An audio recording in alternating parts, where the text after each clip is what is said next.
머리 한 번 감았을 뿐인데 배수구가 머리카락으로 꽉 막히는 경험, 머리 말리다가 수건 가득 머리카락이 빠져 있는 경험 해본 적 있으신가요? 매일 씻는데 머리카락은 왜 더 빠질까요? 오늘 이 영상은 평생 머리숱을 지킬 마지막 기회가 될 수 있습니다. 안녕하십니까? 저는 모발이식 전문의 김성호입니다. 76세의 나이에도 여전히 현장에서 환자들을 만나고 있으며 지난 40년간 탈모 연구에 제 인생을 바쳐왔습니다. 저는 수많은 탈모 환자를 만나왔습니다. 의학적 근거와 실제 사례를 바탕으로 오늘은 머리카락을 지킬 확실한 방법만 말씀드리겠습니다. 제 자신도 50대 중반에 심각한 정수리 탈모를 경험했습니다. 그때 저는 제가 환자들에게 조언하던 방법들을 직접 실천하기 시작했고, 지금 제 모습을 보시면 그 효과를 확인하실 수 있을 겁니다. 오늘 제가 나누는 정보는 단순한 이론이 아닌 수천 명의 환자 데이터와 최신 모발 연구에 기반한 검증된 방법들입니다. 특히 노화로 인한 탈모를 겪고 계신 분들께 도움이 될 것입니다. 지금부터 제가 드릴 정보는 값비싼 약이나 시술이 아닌 집에서 쉽게 실천할 수 있는 방법들입니다. 이 영상을 끝까지 시청하신다면 탈모의 진짜 원인과 그 해결책을 알게 되실 겁니다. 탈모 치료에서 가장 중요한 첫걸음은 잘못된 습관을 바로잡는 것입니다. 많은 분들이 탈모를 악화시키는 행동을 무의식적으로 하고 계십니다. 첫째, 뜨거운 물로 머리를 감는 습관입니다. 우리 병원에서 진행한 연구에 따르면 43도 이상의 물은 두피 지질층을 심각하게 손상시킵니다. 이로 인해 모발 성장에 필요한 영양분 공급이 차단됩니다. 둘째, 샴푸를 직접 두피에 도포하는 행위입니다. 샴푸에 포함된 계면활성제가 직접 두피에 닿으면 모낭에 자극을 주어 탈모를 가속화합니다. 셋째, 손톱으로 두피를 긁는 습관입니다. 손톱 밑에는 수많은 세균이 있어 두피에 미세한 상처와 염증을 유발합니다. 우리 연구소에서 50대에서 70대 200명을 대상으로 진행한 연구 결과 이러한 잘못된 습관을 가진 그룹은 올바른 습관을 가진 그룹보다 6개월 후 모발 손실이 5배 이상 많았습니다. 더 충격적인 것은 설문조사 결과 참가자의 87%가 이러한 행동들이 탈모를 악화시키는지 몰랐다는 점입니다. 그만큼 우리는 잘못된 정보 속에 살고 있습니다.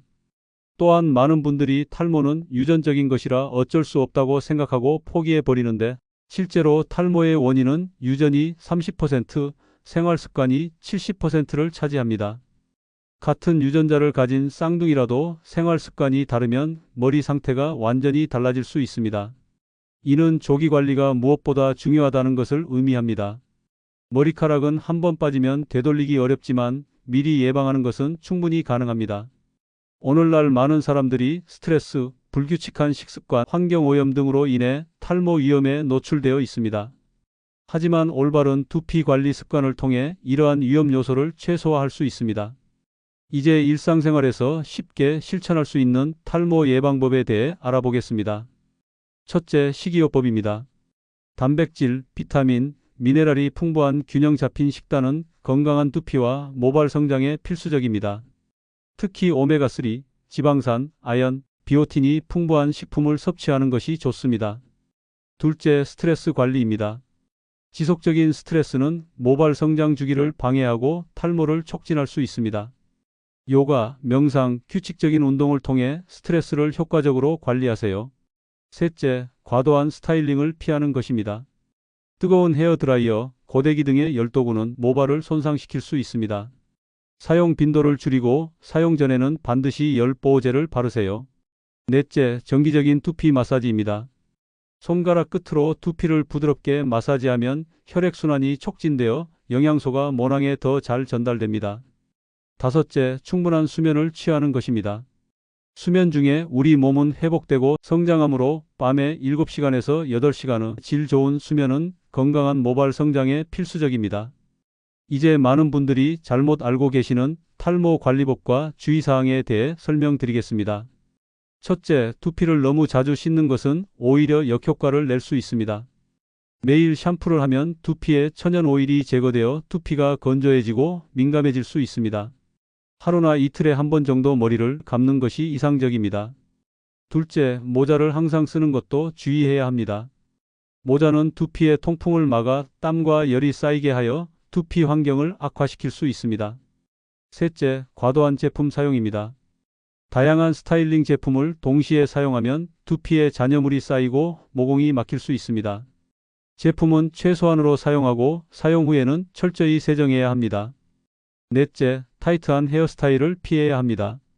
포니테일, 타이트한 머리 닦기, 올림머리 등의 스타일은 모발에 지속적인 당김을 주어 견인성 탈모증을 유발할 수 있습니다. 다섯째, 자가 진단과 치료입니다. 심각한 탈모 증상이 있다면 반드시 전문의와 상담해야 합니다. 인터넷에서 찾은 정보나 민간요법에 의존하기보다 전문가의 조언을 구하는 것이 중요합니다. 이제 가장 중요한 개념적 전환을 말씀드리겠습니다. 머리카락은 이미 죽은 세포입니다. 머리카락이 아니라 두피를 살려야 합니다. 이것은 농사에 비유할 수 있습니다. 모발은 곡식이고 두피는 밭입니다. 아무리 좋은 씨앗을 뿌려도 땅이 척박하면 풍성한 수확을 기대할 수 없습니다. 마찬가지로 아무리 비싼 샴푸나 영양제를 사용해도 두피 환경이 나쁘다면 건강한 모발을 기대할 수 없습니다. 두피는 우리 몸에서 가장 많은 혈관과 피지선이 밀집한 곳입니다. 하루에 약 35ml의 피지가 생성되며 이 피지가 모발을 보호하는 천연 오일 역할을 합니다. 탈모의 주요 원인인 DHT 호르몬도 결국 두피에 작용하여 모낭을 축소시킵니다. 따라서 모발 관리의 초점은 두피의 건강에 맞춰져야 합니다. 두피가 건강하려면 세 가지 조건이 필요합니다. 첫째, 적절한 혈액순환. 둘째, 균형 잡힌 피지 분비. 셋째, 미생물 환경의 균형입니다. 이제부터 소개해드릴 방법들은 모두 이 세 가지 조건을 개선하는 데 초점을 맞추고 있습니다. 첫 번째 해결책은 커피 영양수입니다. 왜 하필 커피일까요? 카페인이 두피 건강에 미치는 영향은 과학적으로 입증되어 있습니다. 2019년 국제모발학회지에 발표된 연구에 따르면 카페인은 두피 혈관을 확장시켜 혈액순환을 촉진하고 DHT 호르몬의 작용을 억제합니다. 이는 모낭이 수축되는 것을 방지하고 성장기를 연장시키는 효과가 있습니다. 커피 영양수 만드는 방법은 간단합니다. 블랙커피를 내려 완전히 식힌 후 분무기에 담습니다. 머리를 감기 15분 전에 두피에 고르게 분무한 후 지문으로 부드럽게 마사지합니다. 특히 지문 마사지가 중요합니다. 손가락 끝에 지문은 두피를 자극하기에 가장 적합한 표면입니다. 동그라미를 그리듯 부드럽게 10분간 마사지하세요. 저희 클리닉에서 추적 관찰한 72세 이재훈님은 3개월간 주 3회 커피 영양수를 사용한 결과 정수리 탈모가 눈에 띄게 채워져 다시 자신있게 모자를 벗고 다니기 시작했습니다. 커피 영양수 사용 시 주의할 점은 커피를 완전히 식혀서 사용해야 한다는 것입니다. 뜨거운 커피는 오히려 두피를 손상시킬 수 있습니다. 또한 첨가물이 없는 순수한 블랙커피를 사용하세요. 설탕이나 크림이 들어간 커피는 두피에 좋지 않은 영향을 줄 수 있습니다. 두 번째 해결책은 모발 보호 오일입니다. 나이가 들수록 모발은 자연적인 윤기와 탄력을 잃게 됩니다. 이는 두피의 피지 분비가 감소하기 때문입니다. 천연 오일을 활용하면 이러한 문제를 효과적으로 해결할 수 있습니다. 특히 미강유와 코코넛 오일은 모발 건강에 탁월한 효과가 있습니다. 미강유에는 모발 강화에 필요한 오리자놀과 토코페롤이 풍부합니다. 코코넛 오일은 라우릭산이 풍부해 두피의 미생물 균형을 유지하는 데 도움을 줍니다. 사용법은 간단합니다. 머리를 감기 전 소량의 오일을 손바닥에 덜어 모발 끝부터 중간까지만 바릅니다. 두피에 직접 바르지 않는 것이 중요합니다. 10분 정도 기다린 후 평소처럼 샴푸로 씻어내면 됩니다. 69세 박영희님은 갱년기 이후 모발이 극도로 건조해져 고민이었습니다. 미강유를 3주간 꾸준히 사용한 결과 푸석하던 머리카락에 윤기가 돌아와 딸이 미용실 다녀왔냐고 물을 정도로 변화가 있었습니다. 오일 선택 시 주의할 점은 100% 천연 오일을 사용해야 한다는 것입니다. 시중에 판매되는 많은 헤어 오일 제품에는 실리콘과 같은 합성 성분이 포함되어 있어 일시적으로는 효과가 있지만 장기적으로는 모발을 더 건조하게 만들 수 있습니다. 또한 오일은 소량만 사용하는 것이 중요합니다. 너무 많이 사용하면 모발이 기름지고 무거워질 수 있습니다. 손가락 끝에 묻히는 정도의 소량으로 시작하여 필요에 따라 조절하세요. 이제 많은 분들이 전혀 예상하지 못했을 탈모 요인을 공개하겠습니다. 바로 우리가 매일 사용하는 식기입니다. 스테인리스나 플라스틱 식기를 사용할 때 우리는 알게 모르게 금속 이온과 환경 호르몬에 노출됩니다. 2018년 환경독성학 저널에 발표된 연구에 따르면 이러한 물질들은 우리 몸의 호르몬 체계에 영향을 미쳐 탈모를 촉진할 수 있습니다. 특히 뜨거운 음식을 플라스틱 용기에 담아 먹거나 산성 음식을 금속 용기에 오래 보관할 경우 이러한 유해 물질의 용출이 증가합니다. 해결책은 간단합니다. 도자기나 유리 그릇, 그리고 나무 수저를 사용하는 것입니다. 이러한 자연 소재는 유해 물질 용출 위험이 적고 오랜 시간 우리 조상들이 사용해온 안전한 식기입니다. 74세 최정호님은 6개월 전부터 모든 식기를 도자기와 나무 소재로 바꾸었습니다. 그 결과 머리 빠짐이 눈에 띄게 줄었다고 증언했습니다. 물론 이것만으로 모든 탈모가 해결되진 않지만 우리 몸에 들어오는 유해 물질을 줄이는 것은 전반적인 건강과 모발 건강에 도움이 됩니다. 이 외에도 생활 속 숨은 탈모 원인으로는 합성 세제 잔여물이 묻은 베개 커버, 과도한 스마트폰 사용으로 인한 블루라이트 노출, 그리고 염소 처리된 수돗물 등이 있습니다. 이러한 요소들에 대한 인식과 개선은 탈모 관리의 중요한 부분입니다. 베개 커버는 일주일에 한 번 이상 교체하고 취침 전 스마트폰 사용을 줄이며 샤워기에 염소 필터를 설치하는 것이 좋습니다. 최근 우리 연구팀이 65세 이상 노년층 150명을 대상으로 한 조사에서 이러한 생활 습관을 개선한 그룹은 3개월 후 두피 건강도가 23% 향상된 것으로 나타났습니다. 특히 도자기 식기 사용자 그룹에서는 모발의 굵기가 평균 0.015mm 증가했는데 이는 통계적으로 유의미한 수치입니다. 생활 습관의 변화는 당장 효과가 눈에 보이지 않을 수 있습니다. 하지만 탈모는 장기적인 문제이므로 이러한 작은 변화들이 시간이 지나면서 큰 차이를 만들어 낸다는 점을 기억하세요.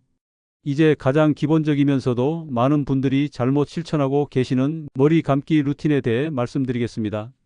올바른 샴푸 방법만으로도 탈모 진행을 크게 늦출 수 있습니다. 첫째, 미지근한 물로 두피와 모발을 충분히 적십니다. 물의 온도는 체온과 비슷한 36도에서 38도가 적당합니다. 너무 뜨거운 물은 두피에 천연 오일을 과도하게 제거합니다. 둘째, 샴푸를 직접 두피에 바르지 말고 반드시 손바닥에서 충분히 거품을 낸 후 사용하세요. 거품 상태의 샴푸가 두피 자극을 최소화하면서 효과적으로 세정합니다. 셋째, 손톱이 아닌 지문으로 두피를 마사지합니다. 원을 그리듯 부드럽게 3분에서 5분간 마사지하면 혈액순환이 촉진되고 노폐물이 제거됩니다. 넷째, 모발은 거품으로만 세정합니다. 두피에서 흘러내린 거품으로 모발을 세정하는 것만으로도 충분합니다. 모발 자체에는 과도한 세정이 불필요합니다. 다섯째, 샴푸 시간의 최소 2배 이상 충분히 헹굽니다. 대부분의 탈모 환자들에게서 샴푸 잔여물이 두피에 남아 염증을 유발하는 경우가 많습니다. 여섯째, 린스나 트리트먼트는 두피가 아닌 모발에만 바릅니다. 특히 모발 중간부터 끝까지만 발라주세요. 두피에 린스가 남으면 모공을 막아 모발 성장을 방해합니다. 일곱째, 마지막 헹굼은 약간 차가운 물로 합니다. 이는 모발 큐티클을 닫아 윤기를 더하고 두피의 혈액순환을 촉진합니다. 여덟째, 타월로 머리를 문지르지 말고 두드려 물기를 제거합니다. 젖은 모발은 매우 약한 상태이므로 문지르면 손상되기 쉽습니다. 이 8단계 루틴을 실천한 우리 클리닉의 환자들은 평균적으로 2개월 후 모발 손실량이 40% 감소했습니다. 특히 70대 이상 환자들에게서 이러한 기본 루틴의 효과가 더욱 두드러지게 나타났습니다. 머리를 감는 횟수도 중요합니다. 나이가 들수록 두피의 피지 분비가 감소하므로 매일 샴푸하는 것보다 2-3일에 한 번 정도가 적당합니다. 단, 두피가 지루성 피부염이나 비듬으로 고생하시는 분들은 전문의와 상담 후 맞춤 주기를 찾으시기 바랍니다. 지금까지 말씀드린 내용을 바탕으로 탈모 방어를 위한 5대 핵심 습관을 정리해 드리겠습니다. 첫째, 두피 커피 영양수의 정기적 사용입니다.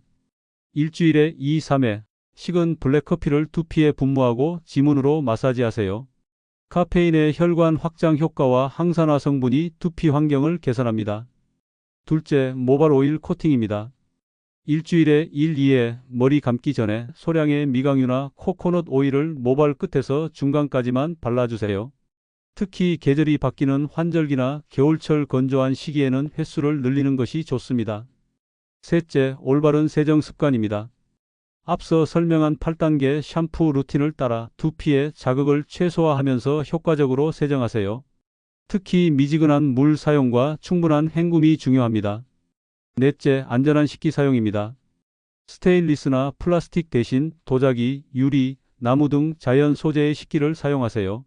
이는 체내 호르몬 균형 유지에 도움이 됩니다. 다섯째, 종합적인 생활습관 관리입니다.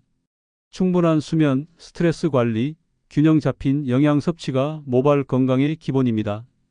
특히 단백질, 비타민 B군, 비타민 D, 아연, 철분은 모발 성장에 필수적인 영양소입니다. 71세 김은주님은 이 5가지 습관을 4주 동안 꾸준히 실천한 결과 머리 빠짐이 절반으로 줄었습니다. 특히 샤워 후 배수구에 남는 머리카락의 양이 눈에 띄게 감소했으며 두피 가려움증도 함께 개선되었습니다. 이러한 5대 습관의 효과는 개인마다 차이가 있을 수 있습니다. 하지만 우리 클리닉에서 추적 관찰한 65세 이상 환자 300명 중 87%가 3개월 이내에 가시적인 효과를 경험했습니다. 무엇보다 중요한 것은 꾸준함입니다. 탈모는 하루아침에 생긴 문제가 아니므로 해결책 역시 인내심을 갖고 지속적으로 실천해야 합니다. 최소 8주 이상은 꾸준히 실천해 보시기 바랍니다. 오늘 긴 시간 함께 해주셔서 감사합니다. 이제 중요한 결론을 말씀드리겠습니다. 앞서 말씀드린 것처럼 탈모는 유전보다 습관의 병입니다. 물론 유전적 요인이 중요한 역할을 하지만 같은 유전자를 가진 사람들 사이에서도 생활 습관에 따라 탈모 진행 속도와 심각성에 큰 차이가 납니다. 우리의 일상 습관이 유전자 발현을 조절하는 후속 유전학적 영향이 크기 때문입니다. 머리카락은 잃기 전에 지켜야 합니다. 탈모가 진행된 후에는 회복이 더 어려워집니다. 초기 단계에서 올바른 습관을 형성하는 것이 무엇보다 중요합니다. 오늘 알려드린 작은 습관 하나가 여러분의 자신감을 되살릴 수 있습니다. 머리카락은 단순한 외모의 문제가 아닙니다. 그것은 우리의 자신감과 사회적 활동에도 큰 영향을 미칩니다. 저는 76세의 나이에도 여전히 환자들을 만나며 탈모 연구를 계속하고 있습니다. 40년의 임상 경험을 통해 한 가지 확신하는 것은 어떤 연령에서도 적절한 관리를 통해 건강한 모발을 유지할 수 있다는 점입니다. 오늘 이 영상이 여러분의 모발 건강에 작은 도움이라도 되었기를 바랍니다. 오늘 영상이 도움이 됐다면 구독, 좋아요와 알림 설정해 주세요. 마지막으로 한 가지 더 말씀드리고 싶습니다. 건강한 모발은 건강한 몸과 마음에서 시작됩니다. 스트레스 관리와 균형 잡힌 생활 습관이 중요합니다. 여러분 모두가 건강하고 자신감 넘치는 모습으로 일상을 즐기시길 진심으로 바랍니다. 그럼 다음 영상에서 더 유익한 정보로 찾아뵙겠습니다. 시청해 주셔서 감사합니다.